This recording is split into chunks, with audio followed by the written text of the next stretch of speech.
again, if I were looking at number 8 and someone said, how would you do that problem?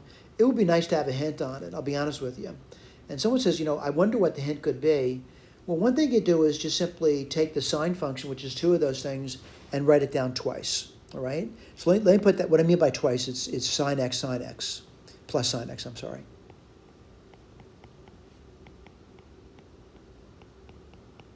And what do you get on the bottom? You get sine x plus cosine x.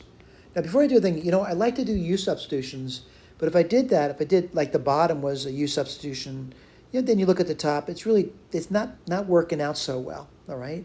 And the reason for that, I just don't see it. What I want to do is I want to start to put things on top which may make things easier for me to do, all right? So what I want to do is let's take a look at that. Sine x, I got that covered. And I'm just going to wildly throw a cosine x in now. So plus cosine x minus cosine x. All right, so let me just carefully look at that. And what do I see? I start to see that I can split into 2 terms. I'm going to put that down for you. Sine x plus cosine x over sine x plus cosine x. I did this and I did this. Now I got this left over.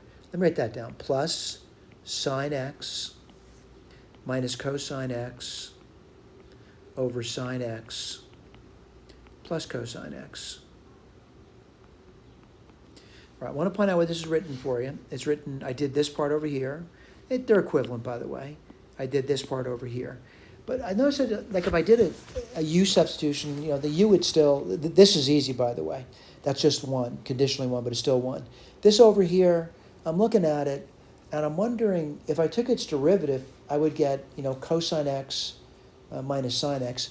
So what I want to claim over here, it might be in my interest to pull out a minus 1 on that one. So let me write that over here for you. So this thing here is, whoops, sorry about that. I didn't mean to do that.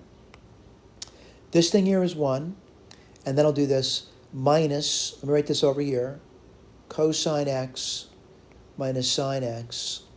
On bottom, what do you get? Sine x plus cosine x. And again, we're just working through the problem over here. I'll put my integration symbol down over here. This guy's fairly easy to integrate.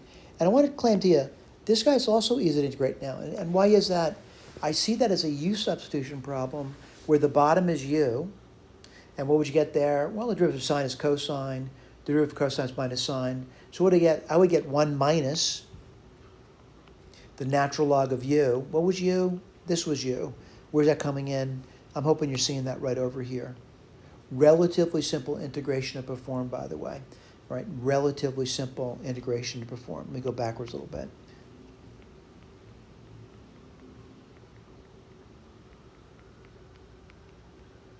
All right? Tricky, though. It's a tricky problem. Thank you.